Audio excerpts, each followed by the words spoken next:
ድንግልን ከደገፍ የክርስቶስ ነህ ድንግልን ከነቀፍ የዲያብሎስ ነህ አለቀ የናዝሬቱ ኢየሱስ የሚለው ራሱ ቃል ትንቢት የምታቀው የኢትዮጵያ ኦርቶዶክስ ተዋሕዶ ቤተክርስቲያን ብቻ ነው የትኛውንም የፕሮቴስታንት እምነት ጠይቁ የትኛውንም የካቶሊክ እምነት ተከታይ ጠይቁ ማንኛውንም ሰው ጠይቁ አንድም ከኦርቶዶክስ ውጪ ይሄን ሊያመጣላችሁ አይችልም ሂዱና ጠይቁ ኢየሱስን እኛ የምናቀው የዛሬ 2000 ዓመት አይደል ኢየሱስን እኛ የምናቀው ከድንግል ማርያም ሲወለድ ከድንግል ማርያም ከመወረዱ አስቀድሞ አለ እግዚአብሔር ወልድ አለ በነቢያቱ የተናገረው እሱ ነው እመጣለሁ ያለው እሱ ነው እወርዳለሁ ያለው እሱ ነው እጠመቃለሁ ያለው እሱ ነው እሰቀላለሁ ያለው እሱ ነው በነቢያት ይሄንን ነገሩን ሁሉም ነቢያት ይሄንን መሰከሩልን ድንግል ማርያምን የምናቃት የዛሬ 2000 ዓመት አይደለም እኛ ድንግል ማርያምን የምናቃት ገና ያኔ ነው የዛሬን አይደለም ማየት ያለብን ልክ ነው ዛሬ ኑሮ ከብዷል ዛሬ ብዙ ነገሮች አሉ የሰዓት የመጨረሻው ሰዓት ነው የሚጸኑትን ሰዎች ግን የሚያበረታ እግዚአብሔር አለ ወደ ኖህ መርከብ እያገባ እንደሚያሻግረን እናምናለን እግዚአብሔር ታላቅ አምላክ ነው እግዚአብሔር ድንቅ አምላክ ነው ብዙ ሰዎች መጽሐፍ ቅዱስ ይዘዋል እዛ ውስጥ ኢየሱስ የሚናገረው ግን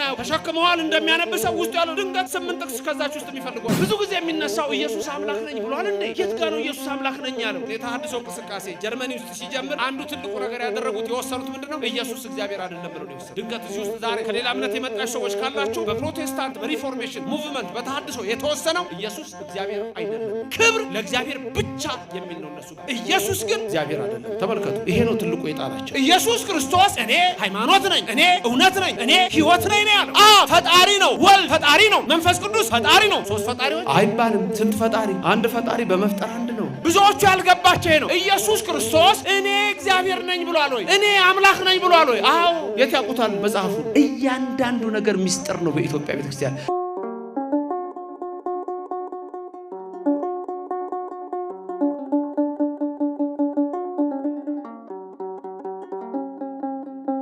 በመጨረሻ በልጁ ተናገረን የሚል ትምህርት ነው ዛሬ የማስተምረው ስብከት አይደለም ትምህርት ነው መምህር ግሩም ቅድም ሲናገሩ በደንብ አርጋችሁ ስሙ ተብሏል መጨረሻ ላይ ጥያቄ ጠይቃለሁ ጥያቄውን ሙሉ ለሚመልስልኝ ሰው መጽሐፌን ሽልማት ሰጣለሁ ትምህርቱ ላይ መጨረሻ ማለት ነው በመጨረሻ በልጁ ተናገረን የዕለቱ ትምህርት በዚህ ርዕስ ነው ትምህርት ነው በተወሰነ ደቂቃ ይሄንን አስተውላችሁ እንድትሰሙ አምላካችን መንፈስ ቅዱስ በእኔም በእናንተ ላይ አድሮ ይኖርልን በሐዋርያት መካከል የነበረች ቅድስተ ቅዱሳን ምልዕተ ክብር ምልዕተ ውዳሴ መዝገበ ጸሎት አቁራሪተ መዓት ሰዓሊተ ምሕረት ምዕራገ ጸሎት ማምላክ ወላዲተ አምላክ በእኛም መካከል ትሁንልን እግዚአብሔር አምላካችን የምንሰማውን ቃሉን በልቡናችን ሚስጥሩንም እንደዚሁ በአይምሮአችን እንዲቀርጽልን የሱ ቅዱስ ፍቃድ ይሁንልን ሰው ለሰው አስተዋሽ ነው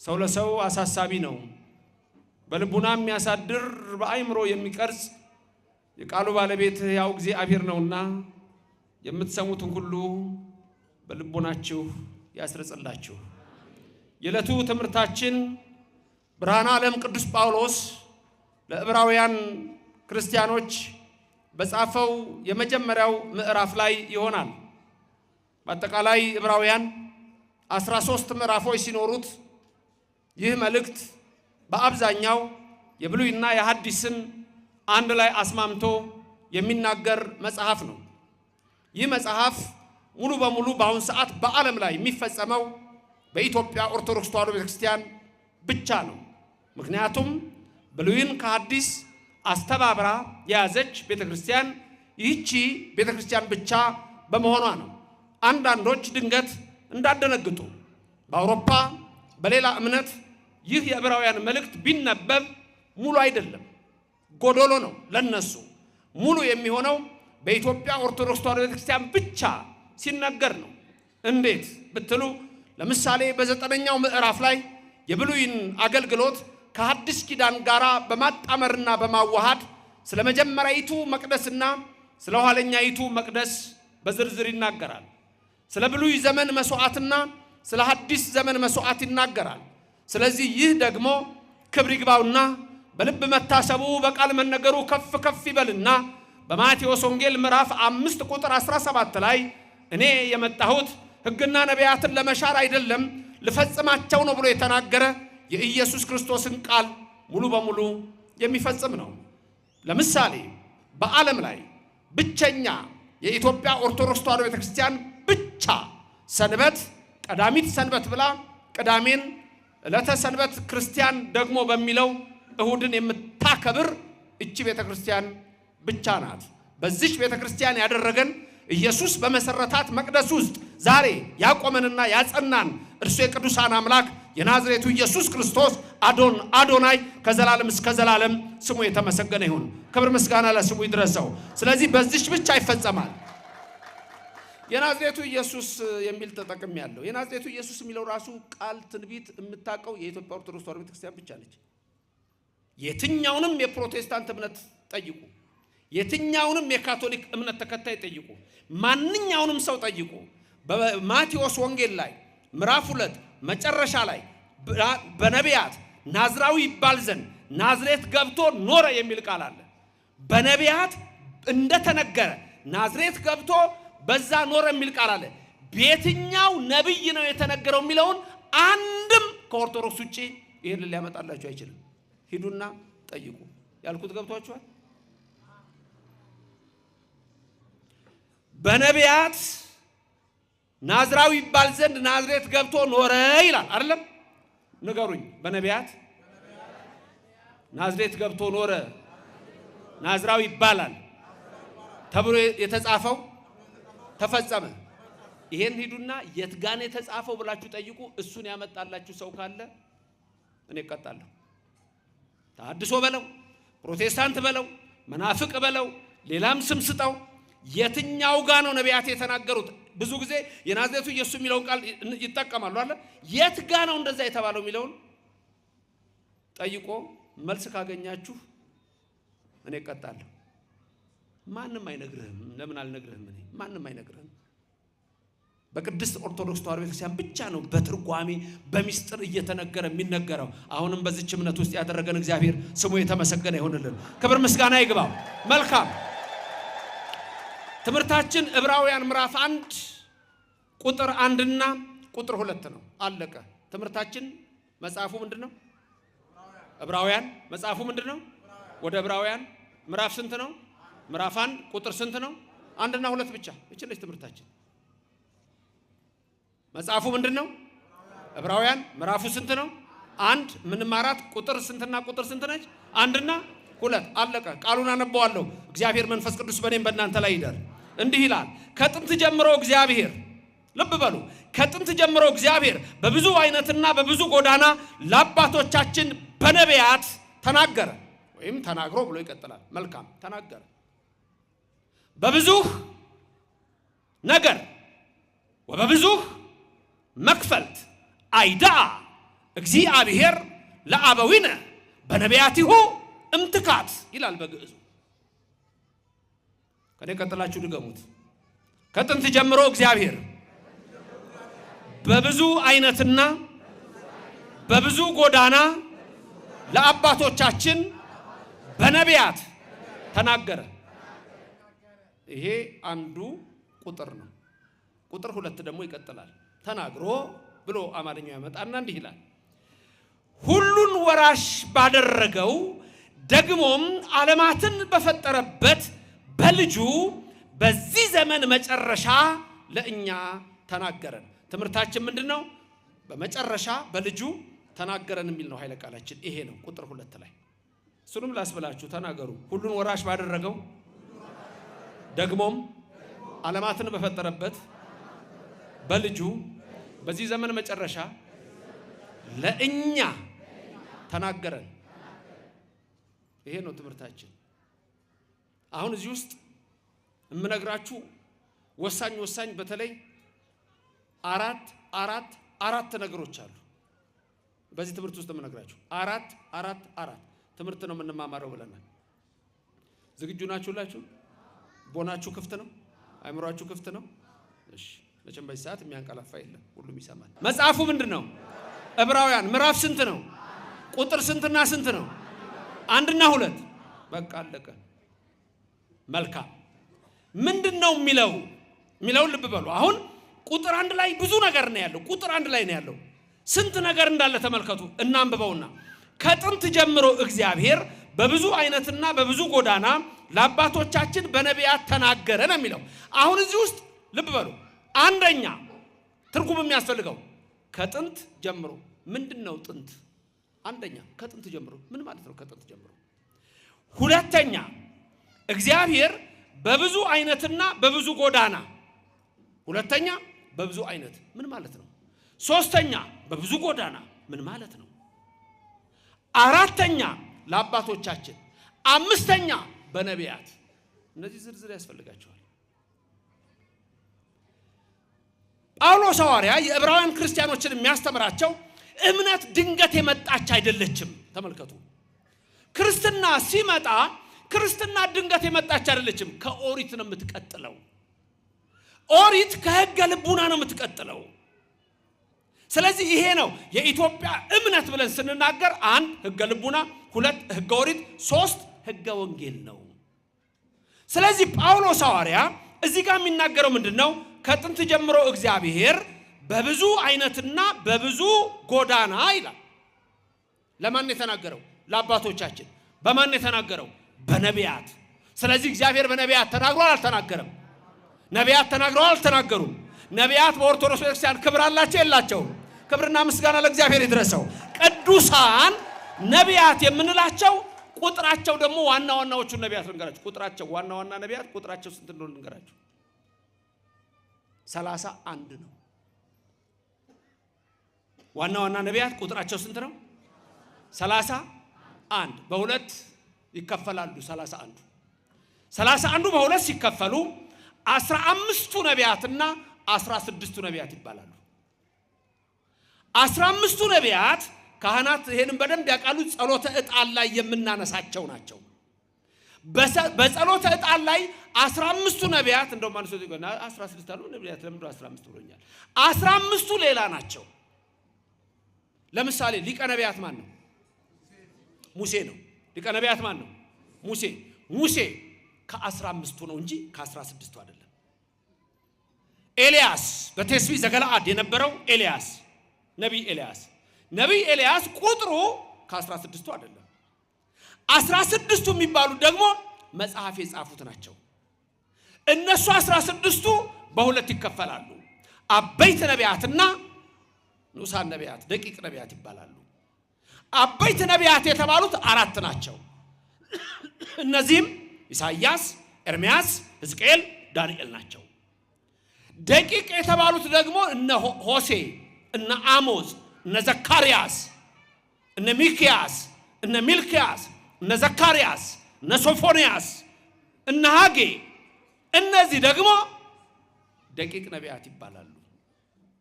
ትምህርት የሱ ስላልሆነ ነቢያት የሚለውን ብቻ ወስጄ ልናገር ብዬ ነው። ስለዚህ ምንድነው ያለው ሐዋርያ ጳውሎስ? በብዙ ነገር ወበብዙ መክፈልት አይዳ እግዚአብሔር ለአበዊነ በነቢያቲሁ እምትካት። ስለዚህ እምትካት የሚለው ጥንት የተባለው ምንድነው? በነቢያት የተናገረው ስትሉ 5500 ዘመን ነው ቀድሞ። በ5500 ዘመን ውስጥ እግዚአብሔር በማን ነበር ሲናገር የነበረው? በነቢያት ይናገር ነበር። በነቢያት አድሮ ይናገር የነበረው እግዚአብሔር በኋላ ደግሞ ምን አለ? በመጨረሻ ዘመን በልጁ ተናገረን ይላል። አሁን እዚህ የምነግራችሁ በብዙ ነገር ወበብዙ መክፈልት አይዳ እግዚአብሔር ለአበዊነ በነቢያቲሁ እምትካት ሲል ለአባቶቻችን ተናገረ ሲል ጳውሎስ ነቢያት የተናገሩትን እንሰማለን ነው የሚለው? አንሰማም ነው የሚለው? እንሰማለን ነው የሚለው። ነቢያት የተናገሩት በብሉይ ዘመን ነው። ስለዚህ የኢትዮጵያ ቤተክርስቲያን ከሌላው ዓለም የምትለየው ብሉይን ከሐዲስ አስተባብራ ይዛ ነው። ለምሳሌ በብሉይ ዘመን ታቦት አለ የለም? ዛሬኛ ታቦት አለን የለንም? አለ። በብሉይ ዘመን ዕጣን አለ የለም?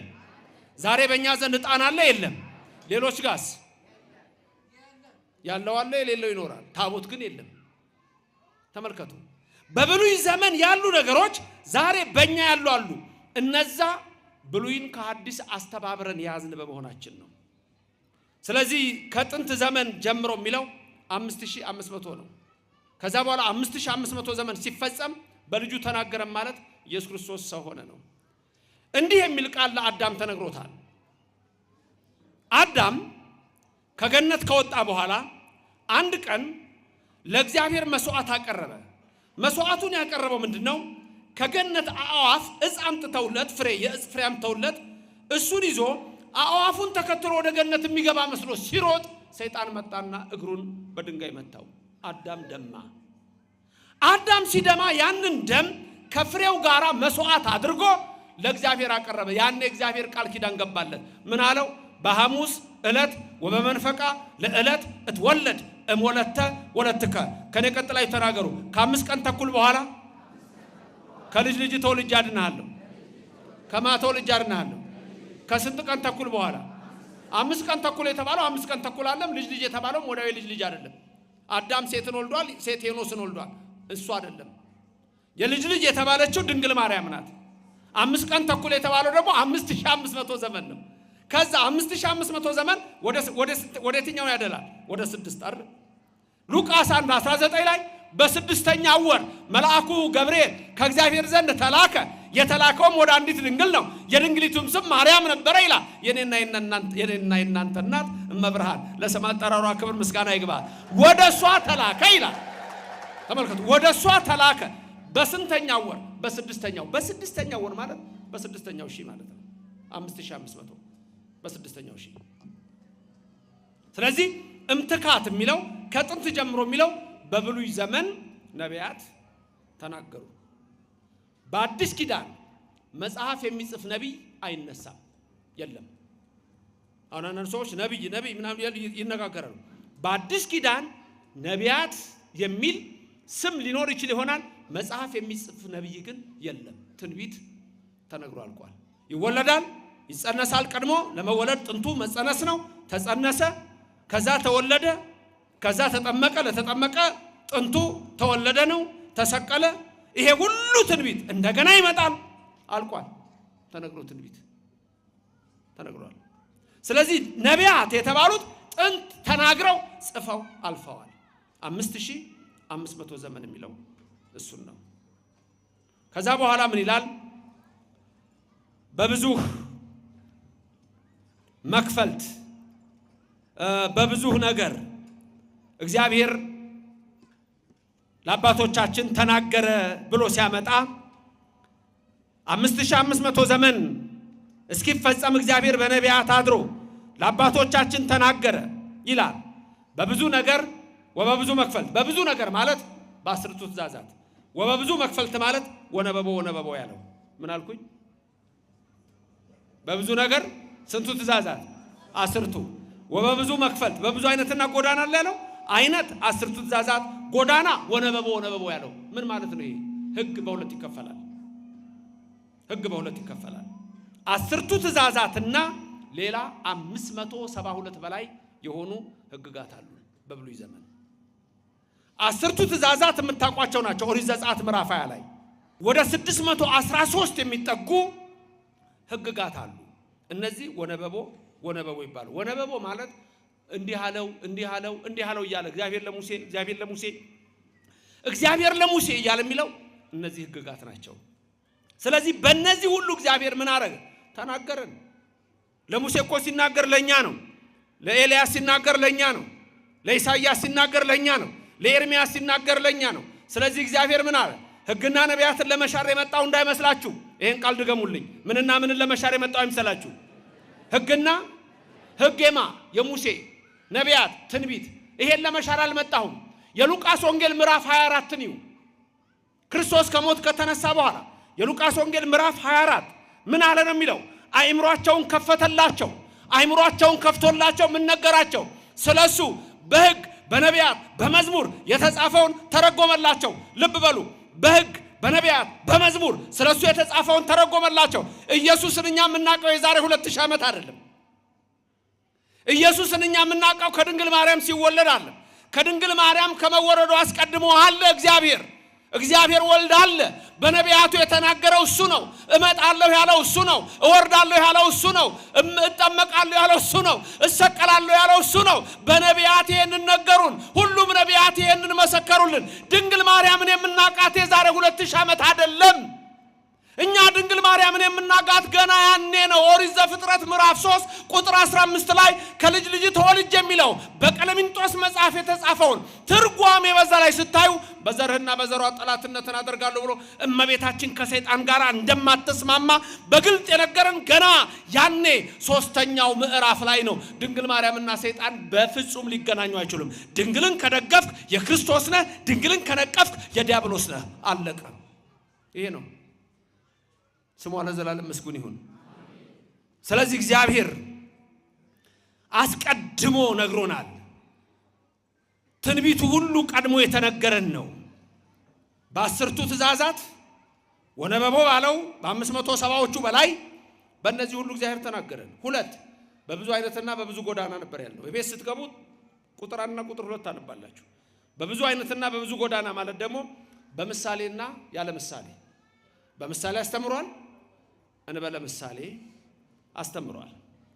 ከዚህ ቀጥሎ የምነግራችሁ እግዚአብሔር በምን አይነት ምሳሌ እንዳስተማረን እነዚህን ላስብላችሁ። መሶበ ወርቅ፣ ተቋመ ወርቅ፣ ማዕጠንተ ወርቅ፣ በትረ አሮን። 4 ነገሮች። አራት ነግራችኋለሁ አላልኩም? አንዱ 4 ይሄ ነው። ድገሙ። መሶበ ወርቅ፣ ተቋመ ወርቅ፣ ማዕጠንተ ወርቅ፣ በትረ አሮን። እነዚህ አሁን ምሳሌ ናቸው። እንዴት? ለምሳሌ መሶበ ወርቅ። መሶበ ወርቅ ጎሞር የተባለው ያኔ በውስጡ መና የተቀመጠበት ትዛላችሁ። መሶበ ወርቅ በሙሴ ጊዜ መና ወርዶ አስቀምጦት የለ ለልጅ ልጅ ይቀመጥ አለው። መናው በጣም የሚገርም ነው። የመናው ነገር መና እስራኤል ሲወርድላቸው ዮሐንስ ወንጌል ምዕራፍ 6 ላይ በደንብ ታውታላችሁ። መናው ሲወርድላቸው እስራኤል መቼ ነበር የሚወርደው? እሁድ ይጀምርና እስከ መቼ ነው የሚወርደው? እስከ ዓርብ። ከእሁድ እስከ ዓርብ ነበረ። ቅዳሜ ይወርድ ነበር መናው? አይወርድም። ቅዳሜ ምንድነው? ሰንበት። ከዛ ምን ተባሉ መሰላችሁ? መናውን ለምሳሌ ቅዳሜ ስለማይወርድ ዓርብ የቅዳሜንም ጨምራችሁ ሰብስቡ ተባለ። አሁን እናንተ ሁላችሁ ለምሳሌ ሙሴ ያዘዛችሁ በቃ ትእዛዙን ልስጣችሁ ሙሴ ህዝቡን ያዘዘውን።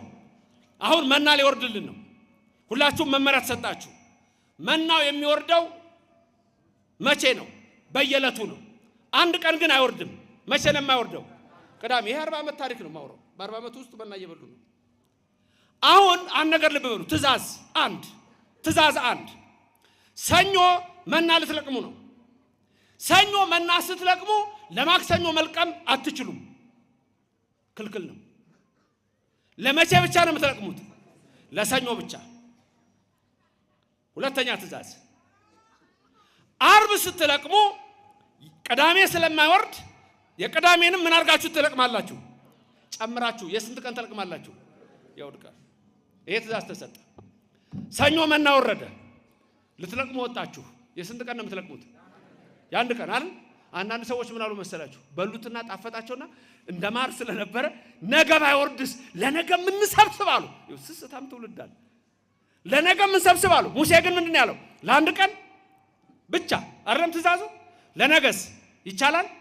መቼ ነው የሚቻለው? ለነገ አንድ ቀን ብቻ። መቼ? ዓርብ ብቻ። አሁንስ ምን አደረጉ? አንዳንድ እስራኤላውያን ነገ መናው ባይወርድስ አሉና የሰኞን ሰበሰቡና ለነገ ብለው አስቀመጡት። ጠዋት ተልቷል። አያችሁ? ጠዋት ተልቷል።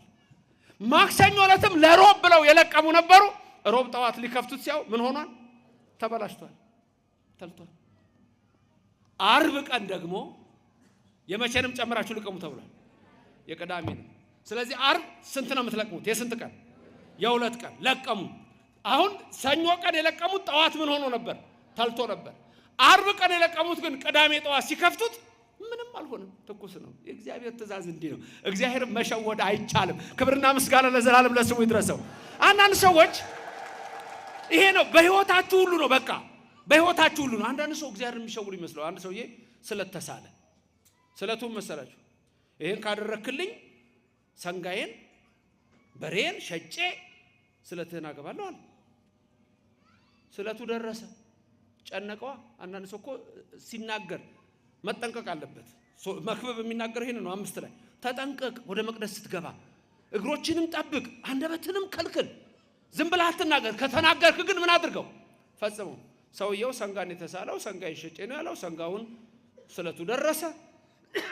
ገበያ ይዞ ወጣ ሊሸጥ። ከሰንጋው ጋር አብሮ ደግሞ ዶሮ ይዟል። ሰዎች መጥተው ስንት ነው ሰንጋው ሲሉት 1000 ብር 1000 ብር እንካ። አይ ብቻውን አይሸጥም።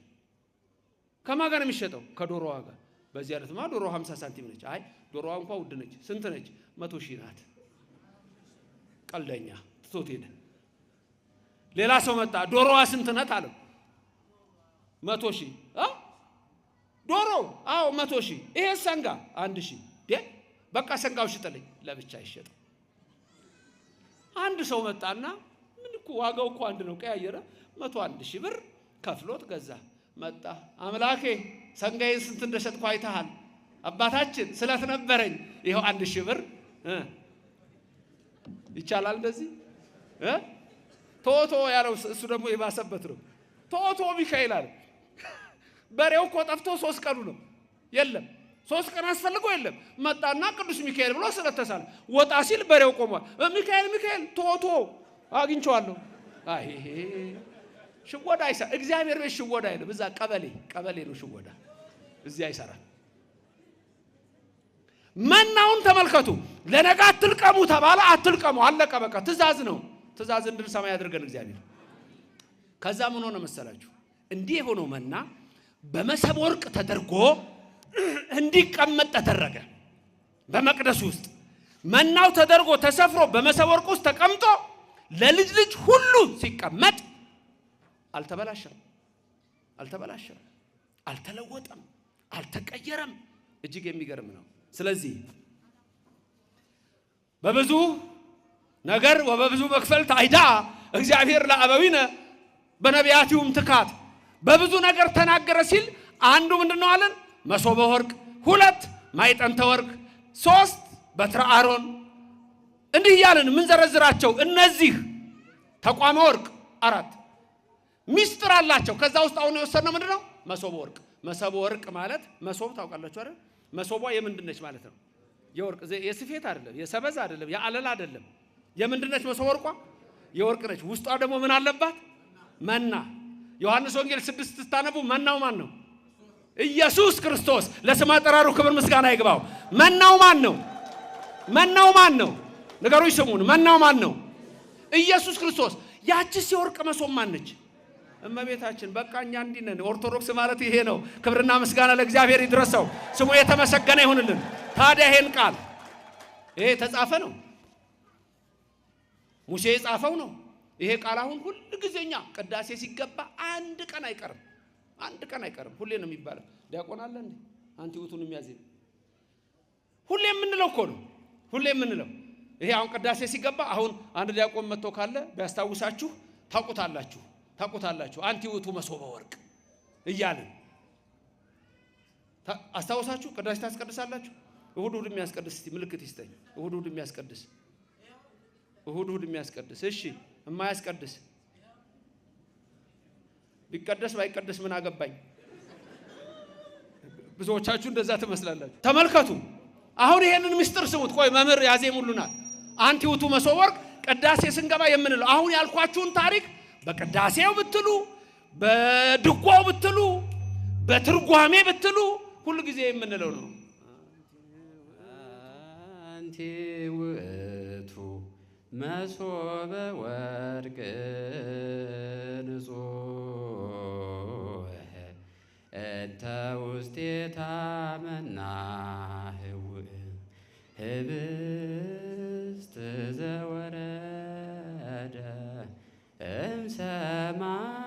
እምሰማያት ወሃብ የህይወት ለኩሉ ዓለም። እግዚአብሔር ያክብርልን። እናመሰግናለን። አሁን ይሄ እንግዲህ ተመልከቱ፣ ቃል ሥጋ ሆነ ሲል ሥጋም አምላክ ሆነ። ይሄም በተዋህዶ ነው። ስለዚህ ለሙሴ የተነገረው የተዋህዶ ምስጢር ነው። እመቤታችንን ሁሉም አይተዋታል። እመቤታችን ልጇ እንደምትወልድ ሁሉም አይተዋል። አንዳንድ ሰዎች ስለ ማርያም እስቲ የተጻፈ የት ጋር ነው የሚገኘው ይላሉ። በጠቅላላ በምሳሌ የተጻፈች ነች እመቤታችን።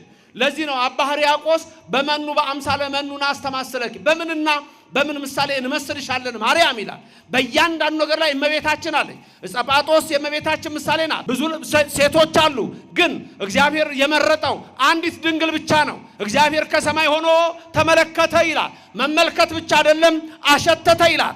እንዳንቺ ያለ አላገኘምና ማርያም፣ ስለዚህ ገብርኤልን ወደ አንቺ ላከው፣ የሚወደው ልጁ ካንቺ ይወለዳል ተባለ። ክብርና ምስጋና ለእግዚአብሔር ይድረሰው። በአምሳለ እብን ቀውም የሚለው የዳንኤል ነው። ምዕራፍ 2 ላይ ትመለከቱታላችሁ። ምዕራፍ 2 ላይ ዳንኤልን ትመለከታላችሁ። ከዛ በአምሳለ ብእሲ መካህ የሚለው ደግሞ የኢሳይያስ 63 ነው። የተመካ አንድ ልብሱ በደም የተረጨ ሲወጣ አየሁት ይላል። ይሄ እንግዲህ ስለ ኢየሱስ ክርስቶስ ነው። የመጨረሻውም በአምሳለ አንበሳ መፍርህ የሚለው ደግሞ እሱ ደግሞ እንደዚሁ ለእዝራ የተገለጸ ነው። በእያንዳንዱ ነገር ላይ የምትመለከቱት የክርስቶስ ምስጢር ይሄ ነው። አሁንም ይሄን ሁሉ ቃል የተነጋገርነው ምን ላይ ነው ካላችሁኝ፣ ዕብራውያን ምዕራፍ 1 ቁጥር 1 ላይ ነው። ይሄ ሁሉ ነገር ያለው እዛ ላይ ነው። ምዕራፍ 1 ቁጥር 1 ዝም ያለበት ዘመን የለም። እግዚአብሔር ሁሌም ይናገራል፣ ነግሮናል። በነቢያት የነገረንን እንቀበላለን፣ በወንጌል የነገረንን እንቀበላለን። ሁሉን ወራሽ ባደረገበት ደግሞ ዓለማትን በፈጠረበት በልጁ በዚህ ዘመን መጨረሻ ለኛ ተናገረን የሚለው ደግሞ የዘመኑ መጨረሻ የተባለው 5500 ዘመን ነው። የዲያብሎስ አገዛዝ የጠፋበት ዘመን ነው። ስለዚህ ጳውሎስ ሐዋርያ በሌላ ስፍራ ላይ በገላትያ ምዕራፍ 4 ቁጥር 4 ላይ እንዲህ የሚል ቃል ይናገራል። የዘመኑ ፍጻሜ በደረሰ ጊዜ ይላል ከሴት የተወለደውን አንድያ ልጁን ከሕግም በታች የተወለደውን አንድያ ልጁን ወደኛ ላከው ይላል። ከሴት የተወለደውን ሲል ከድንግል ማርያም ብቻ ነው። ከሕግ በታች ሲል ሕግን ፈጽሟል። ኢየሱስ ባይገረዝም በ8 ቀን ቤተ ግዝረት ሄዷል። ኃጢአት ባይኖርበትም በ40 ቀን ወደ መቅደስ ሄዷል። እናቱም ንጽሕት ነች፣ እሱም ንጹሕ ነው። መርገመ ሥጋ መርገመ ነፍስ የለባትም፣ እሱም መርገመ ሥጋ መርገመ ነፍስ የለበትም። እዚህ ጋር ነገር ልንገራችሁ። ካቶሊኮች ማርያም ንጽሕት የሆነችው በእናቷ ማህፀን ነው በሐና ይላሉ። የፕሮቴስታንቱ ዓለም ደግሞ ከሌላው ምንም አትለይም፣ እሷም ኃጢአተኛ ናት፣ ኢየሱስ በመስቀል ላይ ሲሰቀል ሄዳነችው ይላሉ። ለስም አጠራሯ ክብር ምስጋና ይግባት። ይሄ አስተሳሰብ ከኛ ጋር ተመሳሳይ ሆነዋል ከሚባሉት ከኮፕቲክ ቸርች ከግብጾች ጋርና ከሌሎቹም ጋር አለ። የፕሮቴስታንቱ ጋር ተመሳሳይ ነው።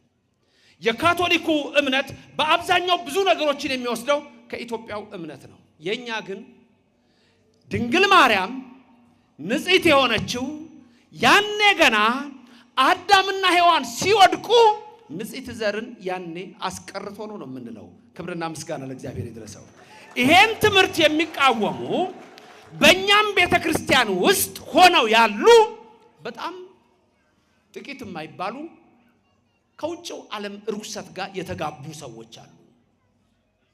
በእኛ ትርጓሜያችን ሁሉ የሚነግረን ሚስጥሩ ሁሉ የሚነግረን ድንግል ማርያምን አስቀድሞ ንጽሕት ዘር አድርጎ አስቀምጧታል። እሱ ነው። ያቺ ንጽሕት ዘር በአዳም ወገብ ወደ አቤል አልሄደችም፣ ዘር ሳይተካ ይሞታልና። ወደ ቃየል አልሄደችም፣ ገዳይ ነውና ወደ ሴት አለፈች። ከሴት በሄኖስ እያለች እያለፈች በአብርሃም ወደ ይስሐቅ፣ ከይስሐቅ ወደ ያዕቆብ፣ ከያዕቆብ በይሁዳ እያለፈች ያቺ ንጽሕት ዘር መጣች። ተመልከቱ፣ ንጽሕት ዘር ምንም ያልነካት መጨረሻ ላይ በኢያቄም አብራክ ወገብ አልፋ በሐና ማህፀን ተቀረጸች። ያቺ ነች ድንግል ማርያም። ግንቦት 1 ቀን ከፀሐይ የምታበራ ሴት ልጅን ወለዱ፣ ስሟንም ማርያም አሏት፣ መርታ መንግሥተ ሰማያት የምታስገባ ሲሉ። ክብርና ምስጋና ለእግዚአብሔር ይድረሰው። የኛ ትምህርት ይሄ ነው። ስለዚህ አምላካችን እግዚአብሔር እርሱ መርገመ ሥጋ መርገመ ነፍስ የለበትም። ከሕግ በታች ተወለደ ሲል ሕግን ፈጸመ። ሕግን የምትፈጽም ቤተክርስቲያን በአሁኑ ሰዓት የኢትዮጵያ ኦርቶዶክስ ተዋሕዶ ቤተክርስቲያን ናት። በብዙ ነገር በብዙ መክፈልት ነገረን በነቢያቱ። አዎ በልጁ ነገረን ሲል በነቢያቱ ነገረና በልጁ ነገረን የተለያየ ነው። በነቢያቱ ነገረን ራሱ አድሮ ተናገረ ነው፣ እንዲህ በሉ እያላቸው ነው። በልጁ ነገረን ማለት ግን ህልው ሆኖ ነው፣ ከዛ ጋር ግንኙነት የለውም። ለምሳሌ ኢየሱስ ክርስቶስ ሲያስተምር አምላክ መሆኑን የምታውቁበት ቀላል ነገር ልንገራችሁ። ኢየሱስ አምላክ መሆኑን የምታውቁበት ቀላል ነገር ልንገራችሁ። ለምሳሌ ነቢያት ሲያስተምሩ ምን እያሉ ነው የሚያስተምሩት? እግዚአብሔር እንዲህ ይላል፣ እግዚአብሔር እንዲህ ይላል፣ እግዚአብሔር እንዲህ ይላል እያሉ አለ ነቢያት የሚያስተምሩት። የእግዚአብሔር ቃል ወደ እኔ እንዲህ ሲል መጣ፣ የእግዚአብሔር ቃል ወደ እኔ እንዲህ ሲል መጣ እያሉ ነው የሚያስተምሩት ነቢያት ስለሆኑ። ኢየሱስ ሲያስተምርስ አማን አማን እብለክሙ እኔስ እላችኋለሁ እውነት እውነት እላችኋለሁ ቃሌን የሚሰማ ለዘላለም ይኖራል፣ ቃሌን የሚሰማ ከሞት ወደ ሕይወት ተሸጋግሯል። ምክንያቱም እሱ እግዚአብሔር ነው። ለስም አጠራሩ ክብር ምስጋና ይግባው። ስለዚህ እርሱ በመጨረሻው ዘመን ተናገረን ሲል ራሱ መጥቶ በነቢያቱ የተናገረው እሱ ዛሬ ደግሞ በእኛ ተናገረ ነው። ለእኛ ነገረን ነው፣ ራሱ ነገረን ነው። በፊት ነቢያቱን ልኮ ነበረ፣ እንዲህ ይላል እንዲህ ይላል። ራሱ መጣና ግን ምን አለ? እዚህ ነገረን።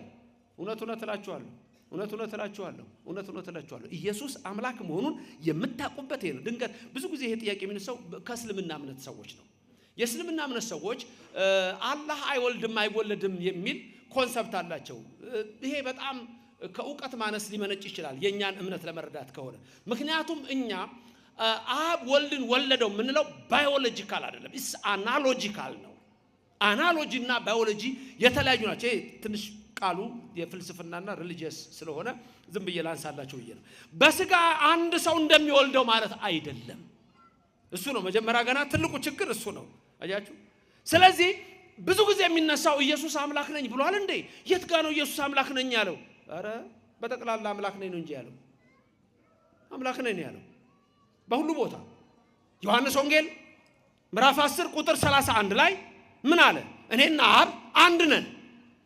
እኔና አብ አንድ ነን። እነሱ እንደ ነብይ ያዩታል። ዮሐንስ ወንጌል ምዕራፍ 8 ቁጥር 58 ላይ ምን አለ? ዮሐንስ ወንጌል ምዕራፍ 8 ቁጥር 58 ላይ እኔ ከአብርሃም በፊት አለሁ አለ። ከአብርሃም በፊት አለሁ። ተመልከቱ። አይሁድ ሊወግሩት ድንጋይ አነሱ። እንደውም አንዳንዶች ይሆናሉ አንተ ገና 50 ዓመት ያልሞላ አብርሃምን አይተሃል እንዴ አሉት። እንደውም ልንገራችሁ አብርሃም የኔን ቀን ያይ ዘንድ ተመኘ አላቸው። ክብርና ምስጋና ለእግዚአብሔር ይድረሰው። ኢየሱስ የአብርሃም አምላክ ነው። ኢየሱስ የያዕቆብ አምላክ ነው። ኢየሱስ የቅዱሳን አምላክ ነው። ኢየሱስ የነቢያት አምላክ ነው። በነቢያቱ ነገረን ያለው እሱ ራሱ ነው ነገረን። አብ ተናገረ ቢል ወልድ ተናገረ፣ መንፈስ ቅዱስ ተናገረ ነው። በመጨረሻ እዚህ መጥቶ ግን ከድንግል ማርያም ተወልዶ ከስጋዋ ስጋ ነስቶ ራሱ ነገረን። ልዩነቱ ይሄ ነው። ኢየሱስ አምላክ ነኝ በጠቅላላ አምላክ ነኝ ነው ያለው። ዮሐንስ ወንጌል ምዕራፍ 8 ቁጥር 33 ላይ ድንጋይ አንስተው ሊገሉት ምን ነው ሲላቸው አምላክ ነኝ ብለሃል። ተመልከቱ፣ አምላክ ነኝ ብለሃል። እኛ ዘንድ ግን ሁሉ ጊዜ ኢየሱስ ምንድነው? አምላክ ነው። ስሙ የተመሰገነ ይሁን። ምንድነው? ኢየሱስ ክርስቶስ አምላክ ነው። ትናንትና ሳስተምር ያነሳሁት ነበረ። የሪፎርሜሽን የተሐድሶ እንቅስቃሴ ጀርመኒ ውስጥ ሲጀምር አንዱ ትልቁ ነገር ያደረጉት የወሰኑት ምንድነው? ኢየሱስ እግዚአብሔር አይደለም ብለው ነው የወሰኑት። ይሄ ነው። ድንገት እዚህ ውስጥ ዛሬ ከሌላ እምነት የመጣች ሰዎች ካላችሁ በፕሮቴስታንት በሪፎርሜሽን ሙቭመንት በተሐድሶ የተወሰነው ኢየሱስ እግዚአብሔር አይደለም የሚል ነው። ክብር ለእግዚአብሔር ብቻ የሚል ነው እነሱ ጋር። ኢየሱስ ግን እግዚአብሔር አይደለም ነው። ተመልከቱ። ይሄ ነው ትልቁ የጣላቸው። ትልቁ የጣላቸው ነው። በልጁ በመጨረሻው ዘመን ተናገረን ሲል ራሱ መጥቶ አንድም አብ በወልድ ህልው ሆኖ ነገረን ነው። ትዝ ይላችኋል ክርስቶስ ለስም አጠራሩ ክብር ምስጋና ይግባውና በዮሐንስ ወንጌል ምዕራፍ 14 ቁጥር 6 ላይ ለደቀ መዛሙርቱ ሲነግራቸው አነ ውእቱ ፍኖተ ጽድቅ ወሕይወት አለ። እኔ መንገድና እውነት ሕይወት ነኝ አለ። መንገድ፣ እውነት፣ ሕይወት። ልብ በሉ ሶስቱን ቃላት መንገድ፣ እውነት፣ ሕይወት። ሕይወት እኔ ነኝ አለ። እውነት እኔ ነኝ አለ። ከዚህ በላይ ምን ይበል ኢየሱስ? መንገድ እኔ ነኝ አለ። ሌላው ሰው መንገድ ዝም ብሎ መንገድ ይመስለዋል፣ የሚያደርስ ይመስለዋል። መንገድ ማለት ሃይማኖት ማለት ነው። ሃይማኖት እኔ ነኝ ማለት ነው። መንገድ ሃይማኖት መሆኑን ለማወቅ ከፈለጋችሁ ትንቢተ ኤርምያስ 6:16 ላይ እዩ። ትንቢተ ኤርምያስ 6:16 ላይ እንደምታዩ የሐዋርያት ሥራ ምዕራፍ 9 ቁጥር 1 እዩ። በዛ መንገድ የሚሄዱትን ይላል። በዛ ሃይማኖት ሲል ነው። ኢየሱስ ክርስቶስ አነ ውእቱ ፍኖተ ጽድቅ ወሕይወት ሲል እኔ ሃይማኖት ነኝ፣ እኔ እውነት ነኝ፣ እኔ ሕይወት ነኝ ነው ያለው። ብዙዎች ያልገባቸው እንደውም በዛ ጊዜ ያልገባው ሌላ ሰው ነበር። ፊልጶስ እዛው ከሐዋርያቱ መካከል ጌታ ሆይ አለው። ወደ አብ የሚያደርስ ሌላ እንደው መንገድ ተለያየ መስሎታል። በመለኮት በእዘዝ አገዛዝ አንድ መሆኑ አልገባውም። ሚስጥረ ሥላሴ ጌታ ሆይ አብን አሳየንና ይበቃናል አለው። ማንን አሳየን? አብን አሳየንና ይበቃናል። ኢየሱስ ምንድነው ያለው? ገሰጸው። አንተ ፊልጶስ እስከ ዛሬ ከናንተ ጋር ስኖር አታውቀኝምን? እስከ ዛሬ ከናንተ ጋር ስኖር አታውቀኝምን? አይገርምም? አብ ወልድ መንፈስ ቅዱስ አይበላለጡም፣ አይተናነሱም። አብ ወልድን አይበልጠውም፣ መንፈስ ቅዱስንም አይበልጥም። ወልድ አብን አይበልጥም፣ መንፈስ ቅዱስን አይበልጥም። አብ ሁሉን ቻይ ነው። ወልድ ሁሉን ቻይ ነው። መንፈስ ቅዱስ ሁሉን ቻይ ነው። ሶስት ሁሉን ቻዮች አይባልም። ስንት ሁሉን ቻይ? አንድ። አብ ፈጣሪ ነው። ወልድ ፈጣሪ ነው። መንፈስ ቅዱስ ፈጣሪ ነው። ሶስት ፈጣሪዎች አይባልም። ስንት ፈጣሪ? አንድ ፈጣሪ በመፍጠር አንድ ነው። ይሄ ነው እኮ ሚስጥረ ሥላሴ። ብዙዎቹ ያልገባቸው ይሄ ነው። ኢየሱስ ክርስቶስ እኔ እግዚአብሔር ነኝ ብሏል ወይ? እኔ አምላክ ነኝ ብሏል ወይ? አዎ። የት ያውቁታል? መጽሐፉን የት ያውቁታል? ኦርቶዶክሶች አይናችን ንግለጥ አላወቁትም። ኢየሱስ ክርስቶስ እኔ ብዙ ቦታ የምናገረው ያጼ የንጉሥ ፋሲል ታሪክ አለ። ብዙ ቦታ ወራዋለሁ። ብዙ ሰዎች መጽሐፍ ቅዱስ ይዘዋል። እዛ ውስጥ ኢየሱስ የሚናገረውን ግን አያውቁ።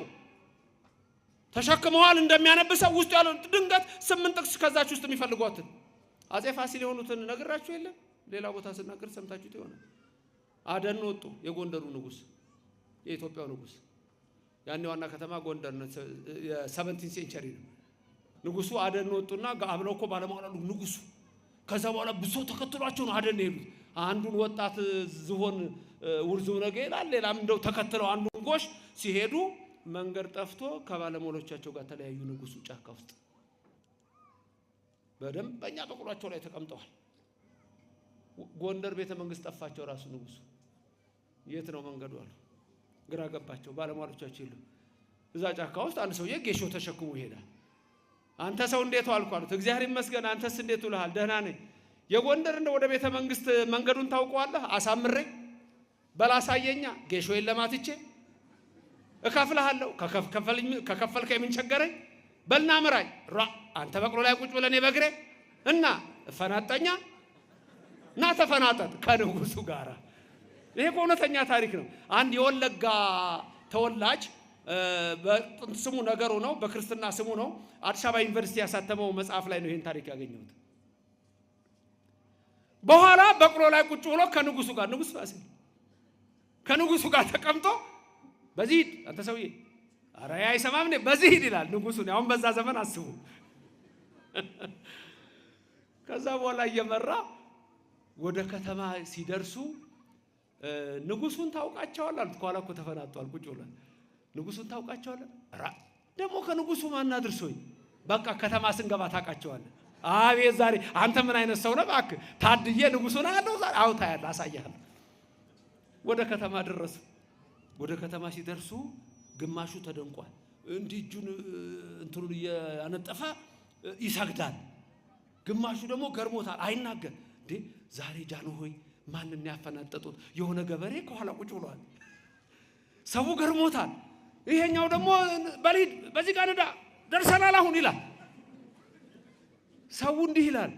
አሁን አንተ ሰው አሉት። አቤት አለ። ንጉሱን አያቸው አሉ። የት አሉ? አይ እንዴ ሰው የሚያደርገውን አታይም እንዴ? ሲያዩን እንዲህ ያነጥፋል። አሁን ሳወቅ አለ። እንግዲያውማ ወይ ካንተ ወይ ከኔ ወይ ካንተ ወይ ከኔ። አሁን ከንጉሱ ጋር ነው ያለው ይሄ ሰውዬ። ተመልከቱ። አይ መናፍቃን መጽሐፉን ይዘዋል። ኢየሱስ አምላክ ነኝ፣ ኢየሱስ ንጉስ ነኝ ይላል። እነሱ ጌታ ብለው ቆመዋል። አንድ እርምጃ ነው። እኛ ጋር ግን እንደዛ ብቻ አይደለም። ኢየሱስ ክርስቶስ የጌቶች ጌታ ነው። የአማልክት አምላክ ነው። የኃያላን ኃያል ነው። የክቡራን ክቡር ነው። የቅዱሳን ቅዱስ ነው። ለዘላለም የምናመልከው ፈጣሪ ነው። የድንግል ማርያም ልጅ ቀድሞ የነበረው ወልድ እሱ ዓለምን የፈጠረው ነው። በመጨረሻው ዘመን ለኛ ተናገረን የሚለው ራሱ መጥቶ ነገረን ሲል ነው። ክብርና ምስጋና ለዘላለም ለስም አጠራሩ ይሁን። ስለዚህ በዚች ቤተክርስቲያን ውስጥ በዚች እምነት ውስጥ ሕገ ልቡና ከሕገ ኦሪት ሕገ ኦሪት ከሕገ ወንጌል ተዋህዶ ያለባት ናት። ሕግና ነቢያትን ለመሻር የመጣው እንዳይመስላችሁ። ከዚህ በላይ ምን ይበል ኢየሱስ ክርስቶስ። ስለዚህ እናንተ ኦርቶዶክስ ክርስቲያኖች ክርስቶስ በመሰረታት እምነት ውስጥ ነው ያላችሁ። ክርስቶስን የምትመስሉ እናንተ ናችሁ። በ40 ቀናችሁ መቅደስ የምትመጡ፣ በ80 ቀናችሁ መቅደስ የምትመጡ እናንተ ናችሁ። ሌላው እንደየእድሜው ሊመጣ ይችላል። በዚህ ቤተክርስቲያን ታቦተ ጽዮን በዚህ ውስጥ ይዘናት የምንኖረው ያ ገና ያኔ ለሙሴ የሰጠው እግዚአብሔር ስለሆነ ለዘላለም አንዳንድ ሰዎች አይገባቸው። ምክንያቱም አውሮፓ ይሄ የለውም። አውሮፓ ያመነው የዛሬ 2000 ዓመት ነው። ካመነም ክርስቲያን ተብሎ ከተጠራም የዛሬ 2000 ዓመት ነው። ከዛ በፊት ያለውን አያውቅም። ኢትዮጵያ በሁሉ ስፍራ መስዋዕት ይቀርብባት ነበር። በሰሜን ብትሉ፣ በደቡብ፣ በምስራቅ ብትሉ፣ በምዕራብ ኢትዮጵያ መስዋዕት ይቀርብባት ነበር ለእግዚአብሔር። እግዚአብሔርን አምና ለዘላለም የኖረች ሀገር እችና። ዛሬም እኛ ልጆቿ ይሄን ካወቀን በእምነታችን ጸንተን ከቆምን እግዚአብሔር አምላክ ድንቅ ነገሩን ያደርግልናል። የዛሬን አይደለም ማየት ያለብን። ልክ ነው። ዛሬ ኑሮ ከብዷል። ዛሬ ብዙ ነገሮች አሉ። ይህ ሰዓት የመጨረሻው ሰዓት ነው። የሚጸኑትን ሰዎች ግን የሚያበረታ እግዚአብሔር አለ። ወደ ኖህ መርከብ እያገባ እንደሚያሻግረን እናምናለን። እግዚአብሔር ታላቅ አምላክ ነው። እግዚአብሔር ድንቅ አምላክ ነው። ልበ አምላክ ዳዊት ይናገራል። በልዎ ለእግዚአብሔር ግሩም ግብርከ ይላል። እግዚአብሔርን እንዲህ በሉት፣ ስራህ ግሩም ነው የሚሉት ስራህ ግሩም ነህ በሉት። አዎ ስራህ ግሩም ነው በሉት። አዎ እግዚአብሔር ስራው ግሩም ነው። ግሩም የሆነውን ነገር ያደርጋል። ድንቅ ነገር በካም ምድር አሞናውያን በደነገጡበት፣ የሞዓብ ነገስታት በተንቀጠቀጡበት እግዚአብሔር አምላክ በአፍንጫው እስትንፋስ ውኆችን ከፍሎ እስራኤልን አሻግሮ ፈርዖንን ያሰጠመ ዛሬም እኛን አይተወንም። የቅዱሳን አምላክ እግዚአብሔር ለስም አጠራሩ ክብር ምስጋና ይግባው። በመጨረሻ በልጁ ዘመን በልጁ ተናገረን። ስለዚህ እግዚአብሔር በብዙ ነግሮናል። የነገረንን ሰምተን ለመዳን ይርዳን። በነቢያት የነገረንን እንሰማለን አንሰማም? ትንቢት በዚህ ቤተክርስቲያን ይነገራል አይነገርም? ይነገራል። ቅዳሴ ላይ ስንት መጻሕፍት ይነበባሉ? ቅዳሴው እንዳለ ተውና መጽሐፍ ቅዱስ ተከፍቶ ስንት መጽሐፍት ይነበባሉ? 4። በጣም ጥሩ 4። የመጀመሪያው በዜማ ነው የሚባለው። ምስባክ ዲያቆኑ የሚለው ምስባኩ ከየት ነው የሚወጣው? እሱ ከብሉይ ከመዝሙረ ዳዊት ነው። ከዛ ቀጥሎ ደግሞ ከየት ይነበባል? ከ14ቱ መልእክታት ከጳውሎስ ሲነበብ ራሱ ፊቱ ወዴት መዞር እንዳለበት አለ። ወዴት እንደሚዞር አይታችሁ ከሆነ የመጀመሪያው ዲያቆን ሲያነብ ፊቱ ወደ ምዕራብ አድርጎ ነው። ከዛ ቀጥሎ ያለው ደግሞ እንዲዞሮ ያነባል። ከዛ ቄሱ ደግሞ ሲመጣ ወዲህ ዞሮ ያነባል። ወንጌል ሲነበብ ደግሞ ወዴት ይነበባል? ወደዚህ ይነበባል። አንዳንድ ሰዎች ክርስቶስ ጋር የደረሱ ይመስላቸዋል መሰለኝ። ሕግ ይለውጣሉ። ወንጌል ወደ ምስራቅ ሲያነቡ ብዙ ሰዎች አይቻሉ። ይሄ በተለይ በትልልቅ ደረጃ ላሉ አባቶች ነው። የክርስቶስን ሕግ ማንም መለወጥ አይችልም። ከተጻፈው አትለፍ ነው የሚለው። መጠንቀቅ ያስፈልጋል። የጳውሎስ ይነበባል። ከጳውሎስ ቀጥሎ ደግሞ የሌሎች መልእክታት ይነበባል። ከዛ መጨረሻ ምን ይነበባል? ወንጌል ይነበባል። መጀመሪያ ጳውሎስ፣ ቀጥሎ መልእክት፣ ቀጥሎ ግብረ ሐዋርያት፣ ቀጥሎ ዳዊት መዝሙር፣ ቀጥሎ ወንጌል። በዚህ ልጨርስ። ነቢያትን ከወንጌል አዋህዳ ያዘች ቤተክርስቲያን። በዚህ ልጨርስ። ምስባክ ስንት ጊዜ ነው የሚባለው? መጀመሪያ ዲያቆኑ አንዴ ይላል አይደል? አንዴ ይልና ከዛ እናንተ ደግሞ ተቀጥላችሁ ስንት ትላላችሁ? አንዴ። ስንት ሆነ? 2። ከዛ ቀጥሎ ዲያቆኑ ይደግማል ምስማኩ። ስንተኛ ሆነ? 3። ከዛ እናንተ ትላላችሁ ስንት ሆነ? 4። ከዛ ዲያቆኑ ይጀምራል። እናንተስ አብራችሁ ነው የምትሉት ወይስ ለየብቻ ነው? አብሮ። ስንት ይመጣል? ስንት ይመጣል? 5። እሺ ዲያቆን መጀመሪያ ስንት? 1። እናንተስ? 2። ቀጥሎ ስንት? 3። ቀጥሎ 4። ከዛ አልተደረበም እንዴ? አብራችሁ ትንሽ ትርፍ የላትም እንዴ? ተደርባችኋል? አልተደረባችሁም? ተደርባችኋል አይደለም? ይሄ ምስጢሩ መሰላችሁ። የዘመኑ ፍጻሜ በደረሰ ጊዜ ወይም ደግሞ ቀደም እንዳየነው በብዙ ነገር ወበብዙ መክፈልት አይዳ እግዚአብሔር ለአበዊነ በነቢያቲሁ እምትካት ከጥንት ጀምሮ ይሄ 5500 ዘመኑን በምስባኩ ልክ ምስባኩ ሲያልቅ ተደርቧል ያልኳችሁ ምንድነው 5500 መሆኗ ነው እሷ እያንዳንዱ ነገር ሚስጥር ነው በኢትዮጵያ ቤተክርስቲያን አረ በዚህ ቤተክርስቲያን ያደረገን እግዚአብሔር ዘላለም ስሙ የተመሰገነ ይሁን ዘላለም ስሙ የተመሰገነ ይሁን ከዛ ደርባችሁ ስትሉ 5500 ዘመን ወንጌሉ ከዛ በኋላ ነው የሚመጣው ዲያቆኑ ይሄን ይልና ሃሌሉያ ቁሙ አጽሙ ይላል በመጨከን ቆማችሁ ስሙ ይልና ይገባና መብራት ያዘው ዲያቆን አለ ከዛ ከፊት እንደውም ጸልዩ በእንተ ወንጌል ሲል እየሄደ ነው የሚለው ቆሞ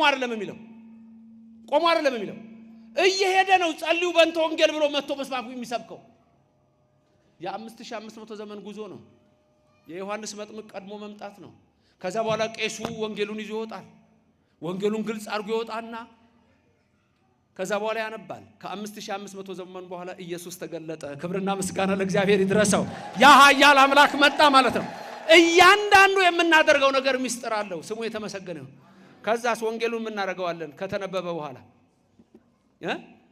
ከተነበበ በኋላ ምንድነው ምናደርገዋለን አንሳለመው ወንጌል የሚሳለም ዓለም ላይ አለ ከኢትዮጵያ ኦርቶዶክስ ተዋሕዶ ክርስቲያን ውጪ ወንጌል የሚሳለም ዓለም ላይ አለ ወንጌልን የሚያውቅስ አለ ክብር ምስጋና ይግባው በዚህ ቤተክርስቲያን ያደረገን እግዚአብሔር ተመልከቱ ኦርቶዶክሶች ወንጌልን አታቁም ከማወቅ በላይ እንሰማዋለን የኢየሱስን ወንጌል ስሙ የተመሰገነ ይሁንልን ክብር ምስጋና ይግባው እግዚአብሔር ስለዚህ ይሄ ነው እምነት ይሄ ነው ተዋህዶ እችናት ክርስትና አንተ ልዩ ነህ አንቺ ልዩ ነሽ ልዩ ያደረጋችሁም ልዩ የሆነው ኢየሱስ ነው ለስም አጠራሩ ክብር ምስጋና ይግባው እኛ ስንጠራው ራሱ ትናንትና ሳስተምር ነበረ ታምረ ኢየሱስ ሊነበብ ሲል ገና ስንጠራው ኢየሱስ ክርስቶስ ጥዑመ ስም ለዘይጼዎ